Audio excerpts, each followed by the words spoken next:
దేవునికి స్తోత్రం. గత వారం మీకు ఒక అంశాన్ని తెలియజేశాను. చెప్తారా అంశం పేరేంటో? అమ్మా మీరు ఎవరు మాట్లాడతారు?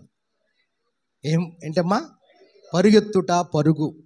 స్తోత్రం కలుగాక. కొన్ని పరుగులు మంచిదే, కొన్ని పరుగులు మంచివి కావు, ప్రమాదం తెస్తాయి, నష్టాన్ని తెస్తాయి. మనం ఏ పరిగెత్తాలో పరిశుద్ధాత్మ దేవుడు వాక్యము ద్వారా మనతో మాట్లాడుతున్నారు. నీ పరుగు వల్ల నీకు ప్రతిఫలం కలగాలి, నీ పరుగు వల్ల నీకు మేలు కలగాలి. నువ్వు లోకములో పరిగెడితే ప్రతిఫలం ఉండదు, పాపంలో పరిగెడితే నరకంలో పడతావు. కనుక నువ్వు ఎటు ప్రయాణం పరిగెడుతున్నావో ఆలోచించమని వాక్యము ద్వారా దేవుడు మనతో మాట్లాడుతున్నారు. ఇద్దరు వ్యక్తులను చూపించాను. రెబెకా పరుగు శుభకార్యం జరిగింది. స్తోత్రం చెప్పడే. రెబెకా పరుగు ఏం కలిగింది? మేలు కలిగింది. రెబెకా పరుగు కుటుంబానికి గొప్ప ఆశీర్వాదకరంగా జరిగింది. స్తోత్రం చెప్పరే.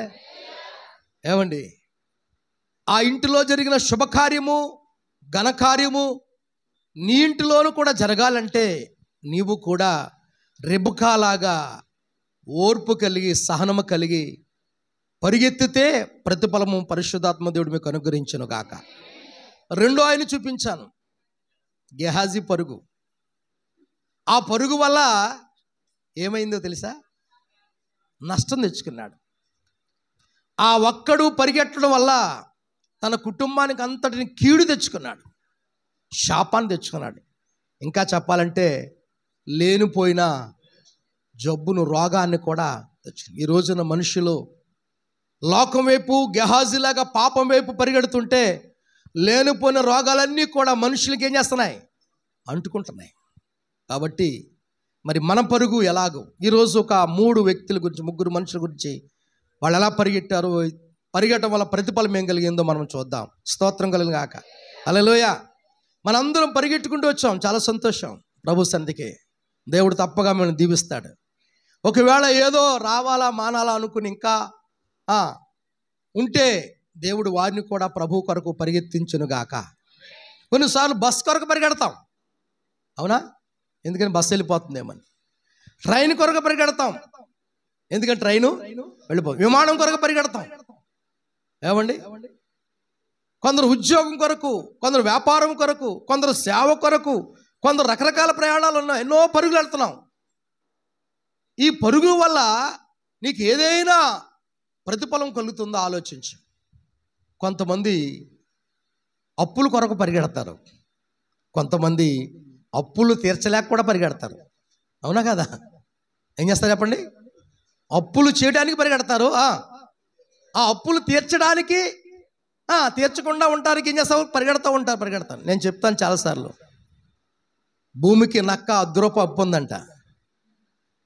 భూమికి నక్క ₹10 అప్పు ఉందంట. ఈ నక్క తెలివితేటలు ఎలాగుందంటే, భూమి అంత మాలాడుతుందండి, నక్క బాబా నా అప్పు ఎప్పుడు తిరుగుతావు అందండి. దీన్ని టార్చర్ పడలేకపోతున్నానని. అసలు టార్చర్ పడిపోతుంది తప్పు కదా. అప్పు ఏం చేయాలి? స్తోత్రం కలుగాక. అప్పు చేయడం తప్పు కాదు, తీర్చకపోవటమే నేరం, ఘోరం. స్తోత్రం కలుగాక కదా. అయితే ఈ టార్చర్ పడలేకపోతున్నానని ఎగ్గొట్టేద్దామని నక్క ఏం చేస్తుందంట? పరిగి పెడుతుందంట. ఎంత లెక్క పరిగెడద్దే? ఏమండి, పరిగెట్టడానికి కాస్త అలసిపోయి సరేక భూమి నా దగ్గర రాదలే అనుకుందంట. కానీ ఎప్పుడైతే అనుకున్న క్షణమే నక్క బాబా నా ₹10 తీర్చమా, అయ్యి బాబు అని ఇంకా పరిగెడుతున్నాడు. పరిగెట్టడానికి ఏమొచ్చింది తెలుసా? ఆయాసం వచ్చింది, అలసట వచ్చింది. ఓ చెట్టు జారబడిపోయి అమ్మయ్య అనుకుంటుందంట. నక్క బాబా నా అప్పు అంటుందంట. కనుక మనిషి చేసిన ప్రతి పాపానికి కూడా ఒక దినమందు శిక్ష ఉంది. కనుక ఆ శిక్షను తప్పించుకోవాలంటే ప్రభు పాదాల దగ్గరకు వచ్చి పరిగెత్తుకుంటూ వచ్చి ప్రభువా నేను పాపను ఒప్పుకోవాలి. స్తోత్రం. అప్పుడు నీ పాపానికి, నీ రోగానికి క్షమాపణ ఉంది, స్వస్థత ఉంది. దేవునికి స్తోత్రం కలుగును గాక. హల్లెలూయా. ఆటలు ఆడేవాళ్ళు మనం చూస్తాం, క్రికెట్ ఆట ఆడేవాళ్ళు చాలామందికి ఇష్టం క్రికెట్ అంటే. బ్యాటింగ్ చేసే ఆయన దేని కొరకు పరిగెడతాడు? రన్న కొరకు పరిగెడతాడు. అవునా? మరి కీప్ ఏంటారు దాన్ని? కాదండి, బాల్ కాసేవాళ్ళు ఇప్పుడు అమ్మా ఫీల్డరు వాళ్ళ దగ్గర పరిగెడతారు. దేనికి పరిగెడతారు? బాల్ ఆపడానికి. అంటే బ్యాటింగ్ కొట్టేవాడేమో రన్ కొరకు పరిగెడతాడు, ఆ కొట్టినటువంటి బాల్ ఆపడానికేమో ఫీల్డర్ పరిగెడతారు కదా. వీడు బ్యాటింగ్ వేసేవాడికి పరిగెట్టపోయినా రన్ రాదు, బాలింగ్ ఆపేవాడు పరిగెట్టపోయినా వాడికి పాయింట్ రాదు, విజేత రాదు. అందుకని వాడు పరిగెట్టాలి. స్తోత్రం కలుగాక. అలాగే దేవుని బిడ్డలమైన మనము కూడా ఈ లోకములో అనేకసార్లు కొన్ని ఆటంకాలు, కొన్ని సాధనలు, కొన్ని సమస్యలు, అడ్డులు వచ్చినప్పటికీ కూడా మనం పరిగెట్టాలి ప్రభు కొరకు. దేవునికి స్తోత్రం. అప్పుడు దేవుడు విజయాన్ని మనకే ఇస్తాడు. అది ఏ ఆటలైనా మనం చూద్దాం. అందుకనే పరిగెత్తువారు అనేక మంది, ప్రతిఫలం మాత్రం కొందరికి మాత్రమే ఉంది. ఏది? ఈ క్రికెట్లోను, ఈ యొక్క ఫుట్బాల్లోను, లేక హాకీలోను, బ్యాడ్మింటన్లోను రకరకాలైనటువంటి ఆటలు మనం ఉన్నాయి. ఆటలు ఆడాలి, మంచిదే. కానీ సమయం అంతా కూడా ఆటల కొరకే కాదు. గమనించండి రా. కాబట్టి పరిగెత్తేటప్పుడు అందరికీ బహుమతి రాదు. అక్కడ కొందరికి వస్తుంది. ఫస్ట్ బహుమతి, సెకండ్ బహుమతి, అంతే. బాగా వికెట్లు తీసే వాళ్ళకి ఇస్తారు, బాగా రన్ చేసే వాళ్ళకి ఇస్తారు, బాగా ఆడిన వాళ్ళకి ఇస్తారు. అందరికీ రాదు.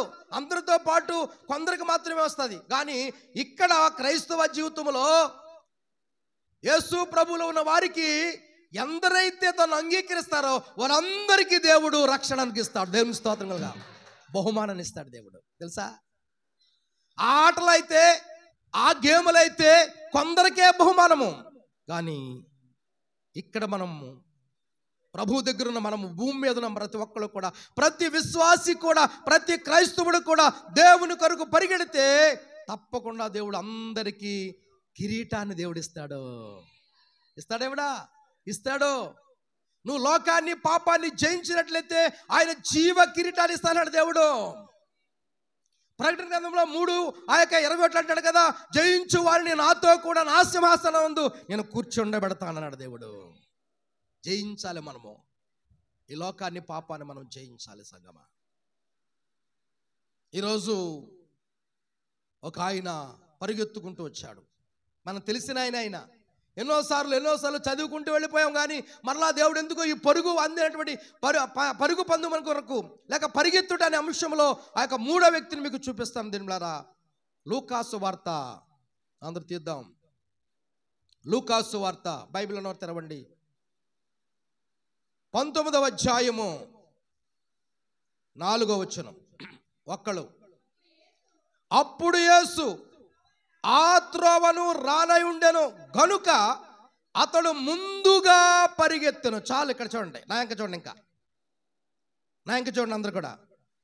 అప్పుడు యేసు ఆ త్రోవను, ఆ దారిలో, ఆ మార్గములో ప్రభు వస్తున్నాడు, ప్రభు వచ్చేస్తున్నారు, ప్రభువారితో అనేక మంది ఉన్నారు, అనేక జన సమూహం ఉన్నారు. అయితే ఇక్కడ ఈ 4వ వచనంలో మనం చూసినప్పుడు అతడు ముందుగా పరిగెత్తెను. ఎవరు అతడు? చెప్పాలి, అందరూ కూడా తెలిసిందే కాబట్టి నేను చెప్తున్నాను. అందరూ చెప్పాలి. ఎవరండి? జక్కయ్య అనేటువంటి సుంకపు గుత్తదారుడు. తన యొక్క హైట్ చూస్తే పొట్టివాడు.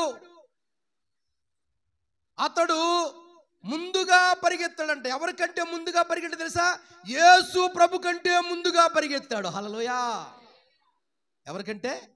యేసు ప్రభు కంటే ముందు పరిగెత్తాడు. యేసు ప్రభు ఇంకా దారిలో ఉన్నాడు, యేసు ప్రభు త్రోవలో ఉన్నాడు, యేసు ప్రభు వచ్చేస్తున్నాడు, ఆ దారి గుండా ఆయన వెళుతున్నాడు, ఎరుకో పట్టణం కూడా ప్రవేశిస్తున్నాడు, ఆ యొక్క సుంకపు గుత్తాడు వస్తూ ఉన్నాడు. అయితే ఇప్పుడు యేసు ప్రభు కంటే ముందుగా పరిగెత్తాడంట. దేవునికి స్తోత్రం కలుగాక. నిజమే. నువ్వు ముందుగా పరిగెట్టినట్లయితే, ముందుగా దేవుని కొరకు సిద్ధపడినట్లయితే, ఇందాక తల్లిగారు చెప్తున్నారు, నేను రాత్రే సిద్ధపడ్డానండి ఆదివారం కొరకు. దేవునికి స్తోత్రం కలుగాక. మేమన్న మాట కనీసం కొందరికైనా పనిచేస్తుందని నేను ప్రభువుని సన్నిధిలో స్తుతించాను. ఇక్కడ స్తోత్రం కలుగాక. గొప్ప కొరకు నేను చెప్పట్లేదు. ఆమె పైనుంచి కిందకి దిగిందంట ఇందాక మందిరానికి వస్తాకే. ఎవరు లేరు అనుకుంటుందంట. ఆ సమయంలో తెలిసిన ఆయననే కానీ కొన్నిసార్లు తెలిసి కూడా కొన్నిసార్లు ఏం తెలుసండి, పక్క నుంచి వెళ్ళిపోతారు. ఒకడు యెరూషలేము నుండి యెరికోకు దిగిపోతే దొంగల చేతులు చెక్కబడితే కొట్టబడితే రక్తం గారితే చూసాడు. ఏం చేశాడమ్మా? రెండో వాడు ఏం చేశాడు? వెళ్ళిపోయాడు. మూడో వాడు ఏం చేశాడు కదా? కనికరపడ్డాడు.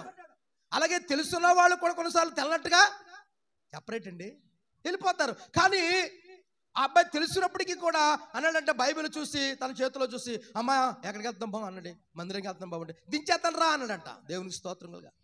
ఎందుకంటే తను నడవలేని పరిస్థితి, తన దిగలేని పరిస్థితి. దేవుని బిడ్డలారా గమనించండి, దేవుని కొరకు నువ్వు దిగితే దేవుని నడిపించునుగాక. నువ్వు ఇంకా ఆ దిగిపోయిన పరిస్థితుల్లో ఉంటున్నావు, లేవలేకపోతున్నావు. ఇక్కడ చూసినట్లయితే దేవుని వాక్యంలో మనం చూసినట్లయితే ఏం బిడ్డలారా, ఆ త్రోవలో ప్రభు వచ్చే త్రోవలో ప్రభు కంటే ముందుగా ఈ జక్కయ్య అనేటువంటి మనుషుడు పరిగెత్తుకుంటూ వెళ్ళాడంట. దేవుని స్తోత్రం. ఎక్కడికి వెళ్ళాడు తెలుసా? మేడు చెట్టు కొరకు, ఎత్తైన స్థలము కొరకు. ఎందుకంటే యేసును చూడాలి. యేసు ఎవరో, యేసును చూస్తే చాలు నాకు మనశ్శాంతి దొరుకుతుంది. యేసు వద్దకు వెళ్తే నాకు సమాధానం దొరుకుతుంది. నాకు డబ్బు ఉంది, నాకు ఆ యొక్క బలం ఉంది, నాకు ఆరోగ్యం ఉంది, నాకు అన్నీ ఉన్నాయి. కానీ ఏమి లేదు తెలుసా? నాకు సంతోషం లేదు, నాకు సమాధానం లేదు. నేను విస్తారమైనటువంటి డబ్బు సంపాదించాను, సుంకపు కొత్తదారుడుగా ఉంటూ అనేక మంది దగ్గర వసూలు చేశాను డబ్బు. అందుకనే ఒక భక్తుడు ఏమన్నాడు తెలుసా? గురి కలిగి పరిగెడదాం, సాతానుని పనిపడదాం అన్నాడు. అంటే మనం గురి కలిగి పరిగెట్టాలి. కొన్నిసార్లు గురి లేకుండా పరిగెడతాం, గోతులో పడతాం. కొన్నిసార్లు ఆ యొక్క ప్రభువు లేకుండా ప్రయాసపడతాం, కొన్నిసార్లు నష్టాల పాలవుతుంటాం.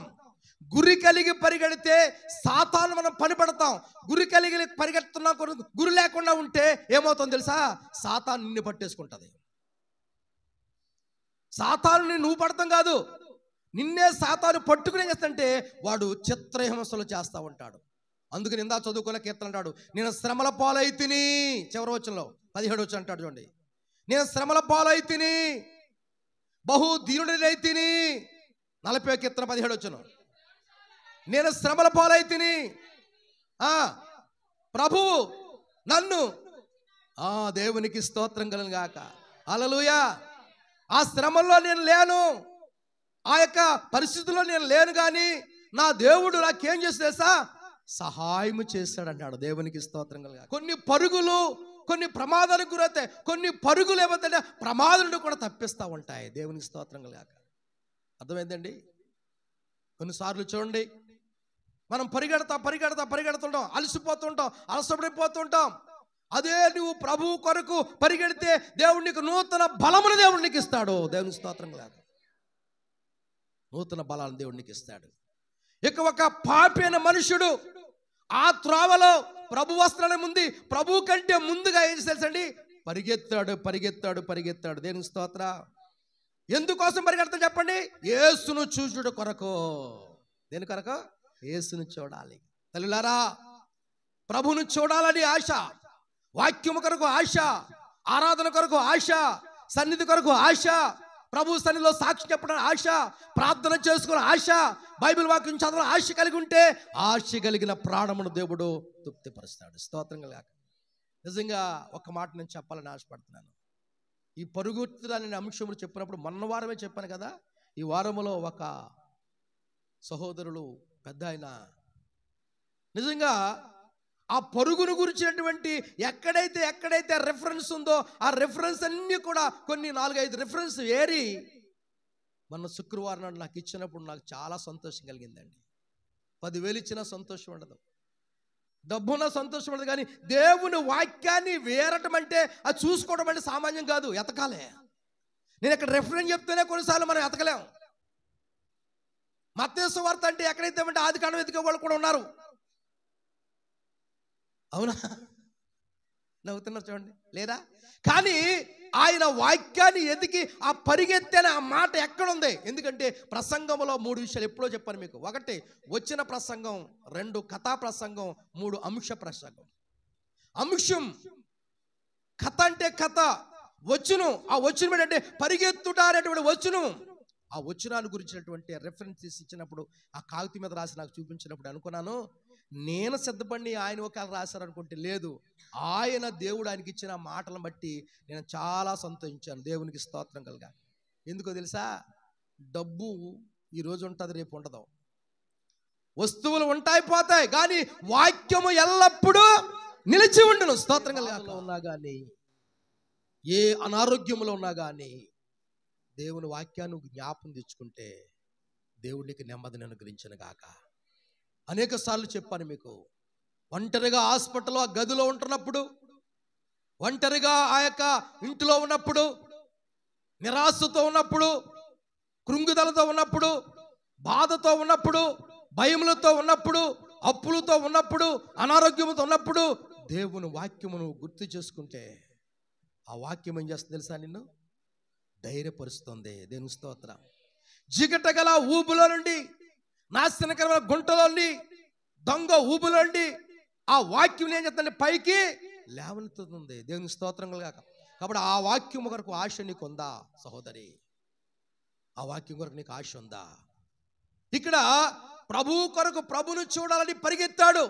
పరిగెత్తగానే చూడండి, 5వ వచనం చూసినట్టుకి, 19వ వచనం చూసినట్టుకి, యేసు ఆ చోటికి వచ్చినప్పుడు, ఏ చోటుకి వచ్చినప్పుడు, ఆ స్థలంలోకి, ఆ చెట్టు దగ్గరికి, ఏమంటే ఏ చెట్టు మీద అయితే ఏ వ్యక్తి అయితే ఉన్నాడో, ఏ వ్యక్తి అయితే పరిగెత్తుకుంటూ వచ్చి ప్రభుని చూడాలని చెట్టు ఎక్కాడో, ఆ చోటుకు వచ్చినప్పుడు కంట ప్రభు చూడండి కన్నులెత్తి చూసి, జక్కయ్యా స్తోత్రం చెప్పండి, ఏమన్నా ప్రభు, త్వరగా నువ్వు త్వరగా వచ్చావు కాబట్టి ఇప్పుడు త్వరగా దిగితే నేను త్వరగా నీ ఇంటికి వస్తాను. సరే, నువ్వు పరిగెత్తుకుంటూ వస్తే ఆయన నీ వద్దకు ఎలా వస్తాడ, వచ్చి ఏం చేస్తాడా, త్వరగా నీ సమస్య పరిష్కారం చేస్తాడు, త్వరగా నీ ఇబ్బందిని తొలగిస్తాడు, త్వరగా దేవుడు నీ రోగమును స్వస్థపరుస్తాడు, త్వరగా నీకున్న సమస్యలను పరిష్కారం చేస్తాడు. దేవునికి స్తోత్రం. ఎప్పటి నుంచి ఆగిపోయా, కొన్నిసార్లు కోర్టులో సమస్యలు చూడండి, కోర్టులో చూడండి సంవత్సరాలు అయిపోయినా అలాగే ఉండిపోతూ ఉంటాయి కదా. అంతకంటే త్వరగా దేవుడు మన కార్యములు సఫలం చేయనుగాక. అందుకే ప్రభు అక్కడ, త్వరగా నీవు దిగు, నేడు నేను ఎక్కడ ఉంటానంటే ఆయన నీ ఇంటికి ఉంటాను, నీ ఇంటిలో ఉంటాను, నీతో ఉంటాను, నీలో ఉంటాను. చూసారా, ఉన్నాడా లేడైనా? అందుకే ఉన్నవాడు. స్తోత్రం చెప్పండి. కానీ అర్థమైందా? అన్నాడా లేదా? ఆయన అనువాడు. స్తోత్రం కలుగాక. కాబట్టి త్వరగా దిగు, నేడు నేను నీ ఇంట అని చెప్పగానే తన పాపాలన్నీ చెప్పేస్తున్నాడండి. ఇక అక్కడ పెద్ద ప్రసంగం ఏం చేయలేదైనా. ఏమండి, ఎప్పుడైతే ఆ మాట నేను ఉంటానయ్యా నీతో అన్నాడో ప్రభు, వెంటనే ఏమని తెలుసా, అయ్యా పాపినయ్యా, అయ్యా నేను దుర్మార్గుండయ్యా, అయ్యా నేను ఏళ్ళ దగ్గర ఏం చేశాను, లంచాలు తీసుకున్నాను అయ్యా, మోసాలు చేస్తానయ్యా, అక్రమాలు చేస్తానయ్యా, అతిక్రమాలు చేస్తానయ్యా, మోసం చేస్తానయ్యా. ఇప్పుడు మోసకరమైనటువంటిది అంతా కూడా ఏం చేస్తానంటే 4 వంతులు నేను ఎక్కడైతే తీసుకుని వాళ్ళకి ఇచ్చేస్తానయ్యా. ఎప్పుడైతే ఆ మాట ప్రభుకి ఇష్టమైందో, ప్రభు ఒక అద్భుతమైన మాట అన్నాడు. ఏంటి తెలుసా, ఇతడును అబ్రహాము కుమారుడే. స్తోత్రం చెప్పండి గట్టిగా. ఎవరంటండి ఇతడును? ఎక్కడ? ఆది కాండములో ఉన్న విశ్వాసుల తండ్రి అబ్రహాము గారి దగ్గరికి ఈ యొక్క పాపి అయినటువంటి జక్కయ్యను చేర్చాడు. చూసారా, అర్థమైందా మీకు? అందుకే కొందరు అంటారు, మేమే ఎప్పటి నుంచో నమ్ముకున్నాం, ఇప్పుడు వచ్చిన వాళ్ళకే కార్యాలు జరిగిపోతున్నాయి, ఇప్పుడు వచ్చిన వాళ్ళకే పెద్దోళ్ళు అయిపోయారు. ప్రభువు ఇలా గమనించండి, ఆయన ఎప్పుడూ కూడా చెప్పండి పక్షపాతి కాదు, ఆయన అసూయపడేవాడు కాడు. అర్థమైందా? ఆయన ఎల్లప్పుడూ కూడా ఏమండి, ఎవరు చెప్పండి, కోపించువాడు కాదు, కనికరము గల దేవుడు. దేవుని స్తోత్రం. దయగల దేవుడు, కృపగల దేవుడు. కాబట్టి ఇప్పుడు ఇలా గమనించండి. ఇప్పుడు ఈరోజు మొదటి మనిషి జక్కయ్య పరిగెత్తుకుంటూ వచ్చాడు, ప్రభుని చేర్చుకున్నాడు, తన జీవితంలో సమాధానం దొరికింది. డబ్బు ఉంటే సమాధానం అనుకుంటాం కొన్నిసార్లు, డబ్బు ఉంటే కాదు. అర్థమైందా? డబ్బు ఉండాలి, అవసరాలు తీర్చుకోవాలి. అర్థమైందా? డబ్బు అవసరము. నీకంటే నాకంటే ధనవంతులు బైబిల్లో ముందే ఉన్నారు భక్తులు కొంతమంది. యోబు గారు ఎంత ధనవంతుడు తెలుసా? ఆ దేశములోనే గొప్ప ధనవంతుడు. స్తోత్రం చెప్పండి. మరి శోధన ఎలాగొచ్చింది? చాలా స్పీడ్గా వచ్చేసింది శోధన, చాలా భయంకరంగా వచ్చేసి శోధన. ఒకటి తర్వాత ఒకటి అనేక శోధనలు వచ్చేసాయి. అయితే ఈ శోధనలన్నిటినీ కూడా తొలగించుకోవడానికి ప్రార్థన విడిచిపెట్టలేదు. స్తోత్రం చెప్పండి. ప్రభుని విడిచిపెట్టలేదు. ప్రభు ఇచ్చాడు, ప్రభు తీసుకుని పోవును, ప్రభు నామనికి మహిమ కలుగును గాక అని అన్నాడు. దేనికి స్తోత్రం కలగాక. కాబట్టి దేవుడు ఏం చేశాడు? మొదటి దానికంటే రెట్టింపు, డబలో స్తోత్రం కలుగాక, రెట్టింపు ఆశీర్వాదం దేవుడు అనుగ్రహించాడు. కనుక ప్రభు కొరకు పరిగెడదాం, ప్రభు కొరకు పరిగెడదాం. జక్కయ్య పరిగెత్తాడు, ప్రతిఫలము పొందుకున్నాడు. ఇంకొక ఆయన చూపిస్తాను చూడండి. లూకాసు సువార్త, మార్కు సువార్త, మార్కు సువార్త 10వ అధ్యాయం. అందరు తీయాలి. 10వ అధ్యాయం 17వ వచనం. ఆయన బయలుదేరి మార్గమును పోవుచుండగా ఒకడు పరిగెత్తుకుని, ఎలాగొచ్చా చెప్పండి, చెప్పాలి, అందరూ చెప్పాలి. హల్లెలూయా. నావ బయలుదేరుతుంది, అందులో ప్రభు ఉన్నాడు. అయితే కొన్నిసార్లు ఆ నావల మీద అలలు పడుతున్నాయి, ఆ నావ మీద తుఫాను వస్తుంది, ఆ నావ మీద గాలులు వస్తున్నాయి. ఈ రోజున ఏమండి, విశ్వాసమైన నావలో మనం లేకుండా లోకమైనటువంటి పడవలోనో లోకమనే సముద్రములోనో ప్రయాణం చేస్తూ కొన్నిసార్లు ఏమంటే పరిగెడుతూ పాపంలో పరిగెడుతున్నటువంటి వారికి ఇప్పుడు గమనించండి, క్రీస్తు లేనట్లయితే నువ్వు పరిగెత్తిన పరుగు ప్రయోజనం లేదు, నిష్ప్రయోజనం అవుతుంది. నీ నావలో ప్రభు ఉన్నాడా? నీ ఇంటిలో, నీ హృదయంలో ప్రభు ఉన్నాడా? ప్రభు కొరకు పరిగెత్తిన నీవు ప్రభుని కలిగి ఉండాలి. జక్కయ్య యేసు ఎవరో అని ప్రభుని చూడాలని వెళ్ళాడు, ప్రభుని చూశాడు, ప్రభువే తన ఇంటికి వచ్చాడు. ఆ పరుగు వల్ల ప్రతిఫలాన్ని పొందుకున్నాడు. తన అక్రమైనటువంటి అంతా కూడా సక్రపరుచుకున్నాడు, తన పాపం అంతా విడిచిపెట్టాడు. ప్రభు యొక్క రక్షణ ఆ ఇంటికి వచ్చింది. అందుకే ఆ కింద అంటాడు, నశించిన దానిని మనుష్య కుమారుడి లోకానికి వచ్చినటువంటి మాట రూఢి అయింది, నిజమైంది. ఇక్కడ ఒక మనుషుడు పరిగెట్టుకుంటూ వస్తున్నాడు చూడండి. ఆ యొక్క మార్గములో బయలుదేరి పోవుచుండగా ఒక వ్యక్తి పరిగెత్తుకుంటూ వచ్చి ఆయన ఎదుట మోకాళ్ళు ఉన్నాడు. ఎవరు ఎదుట? ప్రభు ఎదుట. ప్రభు ఎదుట. ఇతడు ఎందుకు వచ్చాడు తెలుసా? నిత్య జీవం కొరకు వచ్చాడు. గమనించండి బారా, అతడు పరిగెట్టుకుంటానే వచ్చాడు. వచ్చినటువంటి వ్యక్తి ఎంత విధేయత చూపించాడు చూడండి. మోకాళ్ళు ఉన్నాడు, బాగుంది. ప్రభు అంటే గౌరవం, ప్రభు సేవకులు అంటే గౌరవం. కానీ కొన్నిసార్లు చేయవలసినటువంటి పని మనం చేయం. ప్రభు పని చేయకుండా లోక పనిలో పడిపోతుంటాం కొన్నిసార్లు. ఈ వ్యక్తి ఒక విశ్వాసేమి కాదు, ఒక సమాజ మందిరములో ఒక చక్కటి బోధకుడుగా ఉన్నాడు, ఒక ఆచారమైనటువంటి భక్తిని చేస్తున్నాడు. ఈనాడు చాలామంది లోకంలో జరుగుతున్నటువంటి ఆచారాలు, ఆ ఆళ్ళ చేస్తే ఏమైందిలే, వీళ్ళు చేశారు కదా అని కొంతమంది వ్యక్తులను చూసుకుంటారు. నేను అంటాను పిల్లరా, నువ్వు మనుషుల్ని గురిగా పెట్టుకోవద్దు. ప్రభువే నీకు గురి. దేవుని స్తోత్రం గాక. ప్రభువే. నేను లోకంలో ఉన్నప్పుడు ఏమండి సినిమాలకు పరిగెట్టేవాడిని. సినిమా రిలీజ్ అయిందంటే చాలు పరిగెత్తుతూ ఉండేవాడిని. అజ్ఞాన కాలంలో పిచ్చి. కానీ నన్ను ఇప్పుడంటా నేను ఒప్పులారా, ప్రభు అంటే నాకు బాగా పిచ్చి. దేవుని స్తోత్రం కలగా. వాక్యం అంటే పిచ్చి, మందిరం అంటే పిచ్చి, ప్రభువే. ఎందుకంటే ఆ అజ్ఞాన కాలంలో, ఆ యొక్క జ్ఞానం లేని కాలంలో, ఆ లోకంలో ఉన్నప్పుడు వాటి చుట్టూ వీడి చుట్టూ పరిగెత్తాను. కానీ ఇప్పుడు నా పరుగు ఎవరి కొరకు తెలుసా? నా ప్రభు కొరకే. దేవుని స్తోత్రంగా.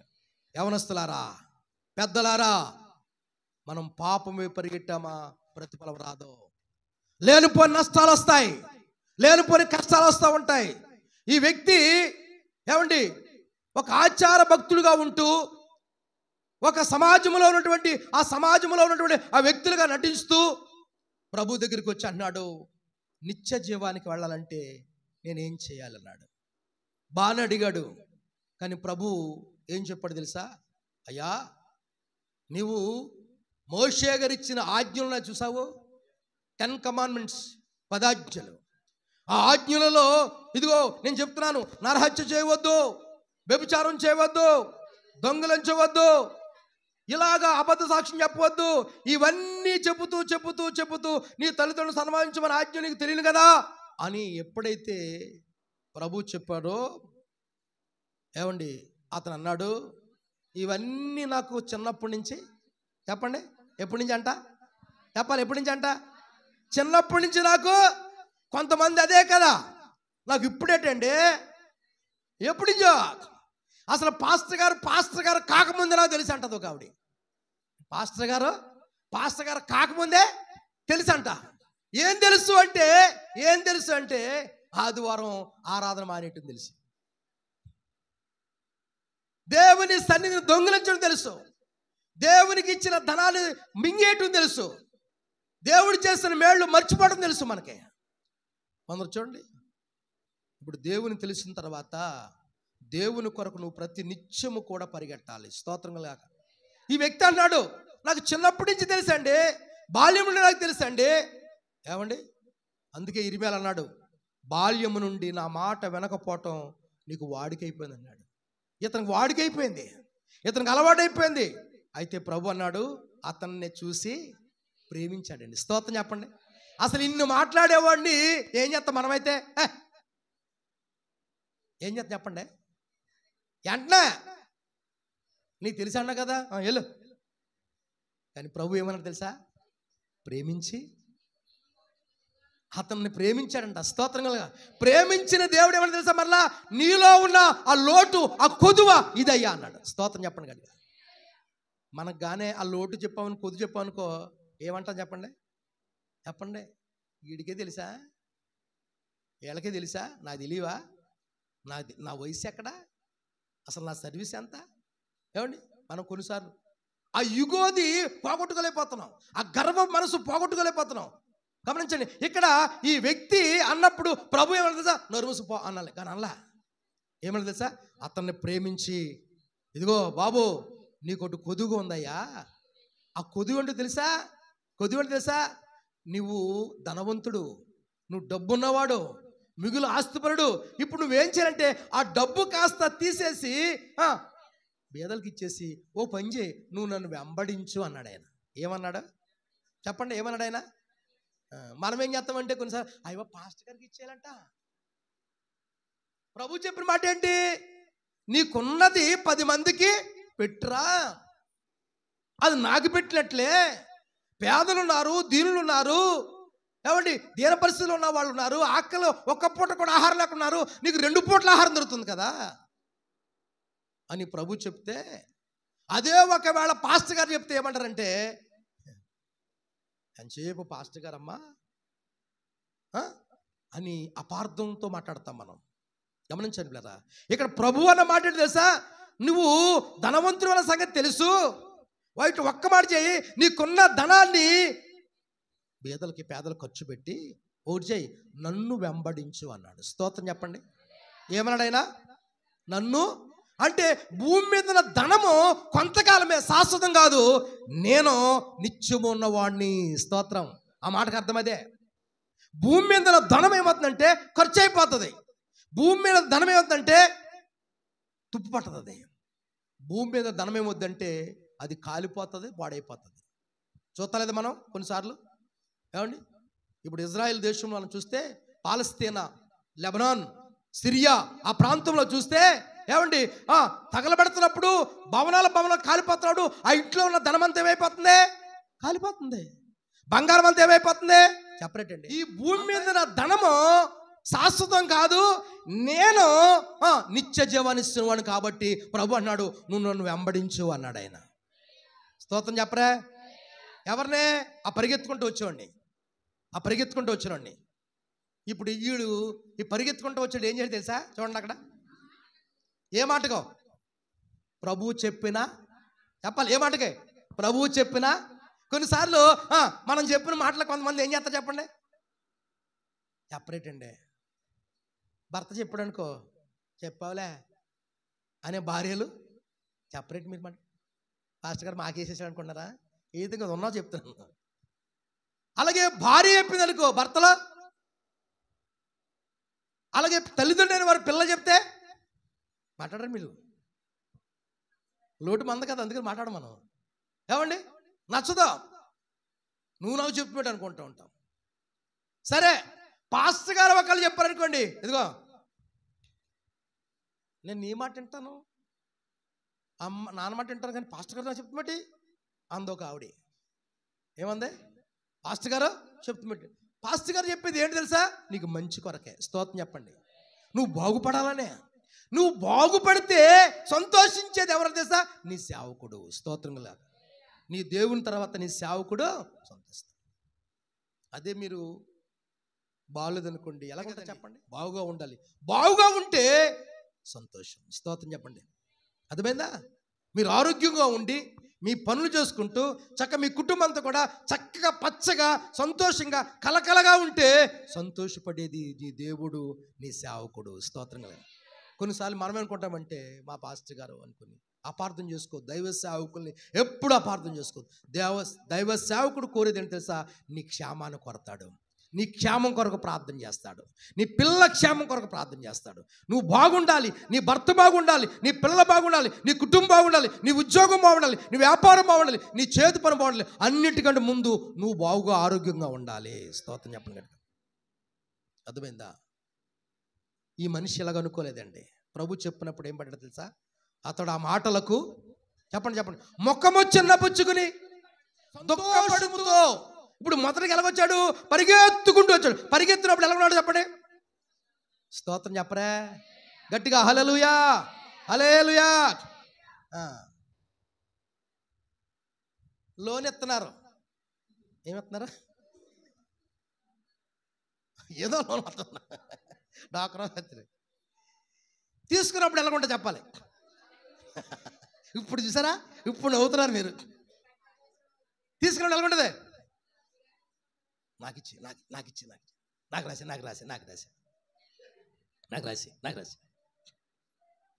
స్తోత్రం చెప్పండి కనుక. తీరుతున్నప్పుడు మొదటి 2-3 నెలలు బాగానే, తర్వాత అయ్యి బాబు నేను ఎప్పుడు తీసుకున్నాం ఇక్కడ ఒకరు లోనా, నాకు వద్దు ఇంకా అనుకుంటా ఉంటావు. స్తోత్రం చెప్పండి కదా. ఇప్పుడు మనోడి పరిస్థితి అలాగ ఉందన్నమాట. ఎలాగా? పరిగెత్తుకుంటూ వచ్చాడంట, మొఖం ఎంత చేసుకుని వచ్చాడంట, నవ్వుతూ వచ్చాడంట, ఆనందంతో వచ్చాడంట, గొంతులేతో వచ్చాడంట. ఎప్పుడైతే ప్రభు చెప్పిన మాట ఏం చేశాడు? ఎంత నమ్మకం చిన్నబుచ్చుకుని దుఃఖపడుతూ వెళ్ళిపోయాడంట. ఇప్పుడు చెప్పండి, పరిగెత్తుట వలన ప్రతిఫలం ఉందా వ్యక్తికి? చెప్పాలి. ప్రతిఫలము లేదు. ఎందుకోసం వచ్చాడు? నిత్య జీవం కొరకు వచ్చాడు. స్తోత్రం చెప్పండి. దేని కొరకు వచ్చాడు? నిత్య జీవం. ఇప్పుడు నిత్య జీవం పొందుకోవాలా కాదా? పొందుకోవాలి. దాని కొరకు ఏం చేయాలి తెలుసా? చెప్పిన ప్రకారంగా చేయాలి. దేవుని ఆజ్ఞ. స్తోత్రం చెప్పండి గట్టిగా.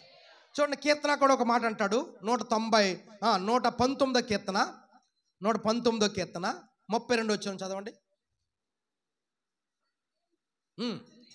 నా హృదయమును నువ్వు విశాలపరిచినప్పుడు నేను నీ ఆజ్ఞల మార్గమును. స్తోత్రం చెప్పండి గట్టిగా. హల్లెలూయా. 2 హల్లెలూయా. క్రైస్తవుడా, సంగమా, ఆయన కొరకు పరిగెత్తి నీవు సంతోషంగా వచ్చి నీవు ముఖం సన్నబుచ్చుకుంటున్నావా? ముఖం సన్నబుచ్చుకుంటే నిత్య జీవం మనకు దొరకదు. వెనక్కి తిరిగితే పరలోక రాజ్యం దొరకదు. అందుకే నాగడ మీద చేయి వేసిన వాడు ఏం చేయాలి? వెనక్కి తిరగకుండా ముందుకి సాగిపోవాలి. ఈ రోజున సేవకులో కూడా కొంతమంది సేవకులు సేవ చేస్తానని బయలుదేరి సేవ చేస్తానని దేవుడు పిలిచాడని చెప్పి సేవ కొరకు వచ్చి కొన్ని శ్రమలు కొన్ని కష్టాలు చూసినప్పటికీ అయ్యో బాబో ఈ సేవ నేను చేయలేనన్న వాళ్ళు చాలా మంది ఉన్నారు. మీకు కూడా తెలుసుకుందరు. మా సుధాకర్ గారు ఉన్నారు. ఆయన దగ్గరికి అనేక మంది సేవకులు ఇంచుమించుగా ఆయన చిన్నప్పటి నుంచో లేకపోతే ఆయన ఈ ఫీల్డ్లు ఈ ఫోటోగ్రాఫర్ ఫీల్డ్లోకి వచ్చిన కాడి నుంచి కూడా చాలామందిని చూశాడు ఆయన సేవకులు. అవునా కదా బ్రదర్, చెప్పండి? చూశారు ఆయన ఎంతోమందిని. ప్రారంభించబడిన ప్రారంభం ముగింపు చూస్తే బాగోలేదు. మధ్యలోనే ఏమైంది తెలుసండి? మొక్కము చిన్న బుచ్చుకుని నేను చేయలేను, నేను సాగలేను, నేను ఇక పని చేయలేను బాబు అని మరలా లోకంలో కలిసిపోయిన వాళ్ళు చాలా మంది ఉన్నారు. సంగమా, అటువంటి వాళ్ళని చూసి మనం వెనక్కొనిపోకూడదు. మనం ఎవరిపో తెలుసా? దేవుడు ఏర్పరిచినటువంటి యాజక సమూహము. స్తోత్రం. పరిశుద్ధులైనటువంటి సంఘం. మనం పరలోక రాజ్యానికి వారసులం. ఈ భూమి మీదే పరలోక రాజ్యాన్ని మనం చూపించాలంటే ఇదిగో ప్రభు కొరకు పరిగెట్టాలి. స్తోత్రములు గాక. గతంలో మీకు చెప్పాను, ఫరో యొక్క రథంతో పోల్చాడు ఎవరిని? సంఘాన్ని. రథము గుర్రము ఎప్పుడు కూడా ఏం చేస్తుంది? పరిగెడుతుంది. ప్రభు కొరకు పరిగెట్టాలి. బలహీనంగా ఒక్కోసారి పరిగెట్టలేకపోతున్నాం, అనారోగ్యంగా పరిగెట్టలేకపోతున్నాం. అయినా కానీ ఓపుకు తెచ్చుకుని, నిజంగా ఓపుకు తెచ్చుకుని కొందరు ఏమండి, అయ్యో నేను ఇంటికాడ ఉంటే నాకు మనశ్శాంతి ఉండదు, మందిరంలో ఉంటే సన్నిధిలోకి ఉంటే ఆ ఒక్క మాట నాకు దొరుకుతుందని ఆశతో వచ్చిన వారు చాలా మంది ఉన్నారు. స్తోత్రం. ఆకలితో వచ్చిన వారు నాకు తెలుసు. వాక్యమైన ఆహారం కొరకు, ఆహారము ఏం చేస్తుంది? నీకు ఆ తృప్తినిస్తుంది. స్తోత్రం కలుగాక. క్రైస్తవుడా, మరువవద్దు ఆయన రాకడా. దేవుని కొరకు పరిగెట్టి అలసిపోయావా? దేవుడు అలసిపోయి నీకు నూతన బలం అనుగ్రహించును గాక. యెహోవా కొరకు ఎదురు చూసేవారు నూతన బలం పొందెదరు. వారు అలయక సొమ్మసలక పరిగెడతారంట. పరిగెడదాం. ఇక అంటున్నాడండి ఈ 119 కీర్తన 32 వచ్చి అంటున్నాడు, నా హృదయము, చెప్పండి చదవండి. నా హృదయము నీ విశాలపరిచావు. కొన్నిసార్లు ఏమైంది తెలుసా? నా హృదయం కొన్నిసార్లు ఏమైందంటే ఏమైంది తెలుసా? ఇరుకులు వచ్చేస్తున్నాయి, సంకుచితం అయిపోతుంది. నా హృదయంలో చోట్లేదు. అన్నీ ఉన్నాయి కానీ యేసుకు చోట్లేదు, వాక్యానికి చోట్లేదు, సన్నిధికి చోట్లేదు. అన్నీ నాలోకి వచ్చేస్తున్నాయి. అందుకని నా హృదయము దేవా నువ్వు విశాలపరిచావు. స్తోత్రం కలుగాక. అప్పుడు నేనేం చేస్తాను తెలుసా? చెప్పండి. ఏంటి? నీ ఆజ్ఞలు. ఇప్పుడు ఈ మనుషునికి ఏమండి పరిగెత్తుకుంటూ వచ్చాడు చూడండి. ఈ మనుషుడు బాల్యం నుండి ఎరగాలని చెప్పిన ఈ మనుషుడు దేవుని ఆజ్ఞను మర్చిపోయాడు. దేవుని ఆజ్ఞను అక్కర్లేదు అతనికే. నా చిన్నప్పటి నుంచి తెలుసు అన్నాడు. అందుకనే ప్రభు ఒక మాట అన్నాడు ఇక్కడ. ఏమన్నాడు తెలుసండి? ధనవంతుడు దేవుని రాజ్యంలో ప్రవేశించుట కంటే ఒంటె సూది బెచ్చములో దూరుట సులభం అన్నాడు. ఆ మాటగాళ్ళు అంటున్నారు, ఇలాగైతే రక్షణ పొందుతారండి అన్నాడు. అంటే ఖండిస్తే రక్షణ పొందవా? గద్దిస్తే రక్షణ పొందవా? నీకు నీ జీవితాన్ని మార్చుకోమంటే ప్రభు దగ్గర రావాలి, మార్చుకోవాలి, వాక్యాన్ని వినాలి. వాక్యాన్ని ఏం చేయాలి? విని హృదయం ఏం చేయాలి? సరిదిద్దుకోవాలి. లోపాలుంటే, లోటుంటే, ఇక్కడ కొదువు ఉంది. ఆయనకి కొదువు ఉంది. ఇక్కడ మార్కు సువార్త 10వ అధ్యాయంలో ఉన్నటువంటి వ్యక్తి కొదువు ఉంది. అందుకే ప్రభు అన్నాడు, నీకు ఒకటి కొదువుగా ఉంది అన్నాడు. ముందు ఆ కొదువుని తీసేసుకోవాలి. నీలో ఉన్న కొరత, నీలో ఉన్న కొదువు, నీలో ఉన్న అడ్డు, ఆటంకాలు ఉంటే అది తొలగించుకుంటే ప్రభు రాజ్యము నీకు ఎలాగా? జక్కయ్యలాగా వస్తుంది. స్తోత్రం చెప్పండి గట్టిగా. జక్కయ్యలాగా ఎక్కడికి వెళ్ళిపోతావు? అబ్రహాము యొక్క రొమ్మును కుమారుడుగా వెళ్ళిపోతావు. దేవుని స్తోత్రం కలుగాక. కాబట్టి పిల్లారా, ఇక్కడ అన్నాడు, కీర్తన గ్రంథంలో అంటాడు కదా, నీ ఆజ్ఞలను నీ మార్గమున నేను పరిగెత్తాను. స్తోత్రం చెప్పండి గట్టిగా. ఇప్పుడు చెప్పండి, నీ హృదయము ఎలా ఉండదు తెలుసా? సంతోషంగా ఉంటే దేవుని ఆజ్ఞ కొరకు పరిగెత్తుకుంటూ నువ్వు వస్తావు అన్నమాట. అర్థమైంది? ఇప్పుడు ఈ లోకాసువార్త, ఈ మార్కు సువార్తలో ఉన్న వ్యక్తికి దేవుని ఆజ్ఞ అంటే లెక్కలేదు, దేవుని మాట అంటే లెక్కలేదు. నాకు తెలుసు అన్నటువంటి గర్వ మనసుతో ఉన్నాడు, అహంభావంతో ఉన్నాడు. నా చిన్నప్పటి నుంచి తెలుసు అన్నాడు. అటువంటి మనసు ఉంది కాబట్టి ఇప్పుడు ఏమైపోయింది తెలుసండి? మొక్కము చిన్న బుచ్చుకుని ఎలాగైతే వచ్చాడో అలాగే ఏడుతూ దుఃఖపడుతూ వెళ్ళిపోయాడు. ఇప్పుడు చెప్పండి, ఈ వ్యక్తి వల్ల పరిగెత్తడం వల్ల ప్రతిఫలం ఏమైనా ఉందా? చెప్పండి, లాభం ఉందా? నిత్యజీవం కొరకు ఏమైనా ఓపుకతో ఉన్నాడా? సహనంతో ఉన్నాడా? దేవుని దగ్గర కనిపెట్టుకుంటే దేవుడు నీకు ప్రతిఫలాన్ని ఇస్తాడు. అందుకనే 40వ కీర్తన చదివించాను పోయిన వారం. యెహోవా కొరకు సహనముతో కనిపెట్టుకుంటుని ఆయన నా మొర ఆలకించెను. నాశనకరమైన గుంటలుండి జిగటగల దొంగలుండి ఆయనను పైకి లేవనెత్తను. నా పాదములు బండ మీద నిలిపి నా అడుగులు స్థిరపరచను. అనేకులు దాన్ని చూసి యెహోవా యందు భయభక్తులు కలిగి ఉందరు. స్తోత్రం కలుగాలి. చూసారా, ఇటువంటి అద్భుతమైన పరిగెత్తే ప్రతిఫలం దేవుడు మనకే ఇస్తాడు. ఇంకొక ఆయన ఉన్నాడు, ఆయన కూడా చూపించేసి ముగించేస్తాను. ఇంకా ఉన్న కొంతమంది దేవుని చిత్తం మీద వచ్చే వారం ధ్యానం చేద్దాం. ఇక్కడే ఉంది చూడండి, లూకాసు వార్త. ఒక్కసారి మనం వెళ్ళి ఆ మాట చదివేసి ముగించేద్దాం. లూకాసు వార్త 15వ అధ్యాయం. తెలిసిన విషయాలైన దేవుడు ఇందులో మరలా ఆ యొక్క మరొక కోణంలో దేవుడు మాట్లాడుతున్నాడు. 15వ అధ్యాయం 20 వాడు ఇంకా దూరముగా ఉన్నప్పుడు తండ్రి వారిని చూసి కనికరపడి పరిగెత్తెను. స్తోత్రం చెప్పండి గట్టిగా, గట్టిగా 2 చేతులు పైకి. హల్లెలూయా. వాడు ఇంకా ఎక్కడున్నాడంట చెప్పాలి. వాడు ఇంకా ఎక్కడున్నాడంట? కొందరు దూరంగా ఉన్నారు. ఆ దూరమునున్న వారి కొరకు నువ్వేం చేయాలంటే ప్రార్థన చేయాలి. స్తోత్రం. ఇక్కడ చూడండి, వాడు ఇంకా దూరముగా ఉన్నాడంట. ఎవడు వాడు? చెప్పండమ్మా. ఇంకా ఇంకా ఇంకా కొద్దిలేదు చిన్న కుమారుడు. ఇంకా ఇంకా అది అది అది అది చెప్పండి. నీ చిన్న కుమారుడు ఒకవేళ తప్పుపోయాడేమో, నీ చిన్న కుమార్తె ఒకవేళ తప్పిపోతుందేమో. ఏమండి ఆలోచించండి. నీ చిన్న చెల్లెలు తప్పిపోతుందేమో, నీ చిన్న కూతురు తప్పిపోతుందేమో. ఆలోచించండి. పెద్ద కొడుకు ఉన్నాడు, ఆడికి మాత్రం ఉన్నాడు కానీ పాపం ఏమండి తండ్రి దగ్గర ఉన్నాడు కానీ ఏమండి ఆడికి సంతోషం లేదు. ఎందుకని? వీడు ఆస్తి తట్టుకెళ్ళిపోయాడు కదా, ఆడి మీద పడి ఎడుతున్నాడు. ఏమన్నాడు? ఆడికైతే నువ్వు అది కోస్తావు, ఆడికైతే మాంసం పెడతావు, ఆడికైతే గారెలు వండుతావు, ఆడికైతే ఆస్తి ఇచ్చావు. నేను ఎప్పుడూ ఇక్కడే ఉన్నాను, నీ ముందే ఎడుతున్నాను, నీ తీరుతూ ఉన్నాను, నీ వెనకాలే ఉన్నాను, నువ్వు చెప్పిందలా చేస్తాను, నాకేమి ఇచ్చావు అన్నాడు. అప్పుడు ఆయన అన్నాడు, నా ఉన్నదంతా నీదే కదరా అంటే, అబ్బాయి కుదరదు. కొంతమందికి ఏం కావాలి? ఓట కావాలి. ఏం కావాలి? మూట కావాలి. ఏం కావాలి చెప్పండి? వాటా కావాలి, మూట కావాలి. అంతేగాని ఆ మూట ఇచ్చిన వాళ్ళని చూడరు, సెపరేట్ అండి. ఆ వాటా ఇచ్చిన వాళ్ళని సెపరేట్ అండి. మన నీకు ఇంటికి వెళ్తే మెట్ల కింద వేసారండి మంచం. ఎక్కడ? మెట్ల కింద వేసారు మంచం. నేను అన్నాను, బ్రదర్ ఇది ఎవరిదే మంచం అన్నాను. మా అమ్మదే, మా నాన్నదే అంటున్నారు. బిల్డింగ్ కట్టుకుని ఎక్కడ మెట్ల కింద వేసారు మంచం. ఎవరికంట? వాళ్ళ అమ్మకే, వాళ్ళ నాన్నకి. ఎంత భయంకరమైన పరిస్థితి అండి ఈ రోజున. అటువంటి దౌర్భాగ్య పరిస్థితిలో ఎవరు ఉండకూడదండి. అటువంటి మనస్సు ఎవరికి రాకూడదండి.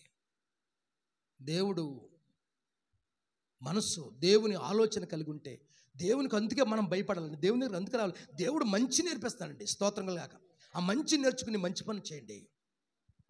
దేవుని రాజ్యంలో చోటు మనకు దొరుకుతుంది. దేవుని స్తోత్రంగా. నిజమేనండి. ఈ రోజున అనేక వేదనతో చెప్తున్నాను ఈ మాట. హృదయం విశాలపరచబడకపోతే, హృదయంలో ప్రభు లేకపోతే దేవుని ఆజ్ఞ కొరకు పరిగెట్టలేవు. ఏడవాడు ఇంకా దూరంగా ఉన్నాడంట. దూరంగా ఉన్నవాడిని తండ్రి ఏం చేశాడంటే తెలుసా? పరిగెత్తాడంట. స్తోత్రం చెప్పండి. తండ్రి ఏం చేశాడండి? పరిగెత్తాడు. చెప్పండి, దేని చేశాడమ్మా? ఎవరి కోసం పరిగెత్తాడు? కుమారుడు దగ్గర. ఫస్ట్లో చెప్పాను మీకు, అబ్రహాము ఎక్కడ పరిగెట్టాడు? ఇంటికి పరిగెట్టాడు. ఎవరి కొరకు? దేవదూతలు వచ్చారని ఇంటికి. సేవకుడు వస్తున్నాడంటే సేవకుని కొరకు నువ్వు పరిగెట్టుకుంటూ వస్తే దేవుడు చూసి తప్పకుండా అబ్రహామును ఆశ్రయించినట్లుగా దేవుడు నిన్ను ఆశ్రయిస్తాడు. దేవుని స్తోత్రం. వాక్యం కొరకు పరిగెట్టకండి. ఆ వాక్యం ఏం చేస్తుందంటే నీ జీవితంలో కార్యము చేస్తుంది. కాబట్టి చదివించేసాను కాబట్టి వచ్చేవారు మరలా ఈ మాట నేను మీకు తెలియజేస్తాను, వివరిస్తాను. తర్వాత పిలుపు గారు పరిగెత్తాడు, తర్వాత పౌలు గారు పరిగెత్తాడు, ఇంకా కొంతమంది పరిగెట్టారు. ఆ పరుగు వలన ప్రతిఫలం కలిగింది. ఇప్పుడు మనం ఈరోజు అన్నటువంటి మొదటి పరుగు జక్కయ్య పరిగెట్టాడు, ప్రతిఫలం పొందుకున్నాడు. రెండో మనిషి పరిగెత్తాడు కానీ నిత్య జీవం కొరకు పొందుకోలేక మళ్ళీ ఎలాగొచ్చాడు అలాగా వెళ్ళిపోయాడు. మనం అలాగూ ఉండకూడదు. రెబ్బకా పరిగెత్తిన పరుగు పరిగెడదాం. గెహాజీ పరిగెట్లుగా పరిగెట్టొద్దు. జక్కయ్య పరిగెట్టినట్లుగా యేసు ప్రభు కంటే ముందుగా వెళ్ళి యేసు ప్రభుని చూద్దాం. ఎలా చూద్దాం? వాక్యమే ఆయన మనకి కనపడతాడు. ఆయన వాక్యం ఏంటి చెప్పండి? అద్దం లాంటిదంట. చెప్పండి, అద్దం లాంటిది. అద్దంలో నీ ముఖం ఎలా చూసుకుంటావో వాక్యాన్ని చూసుకో. వాక్యం ద్వారా దేవుడు నీతో మాట్లాడతాడు. దేవుడి మాటలు దీవించును గాక.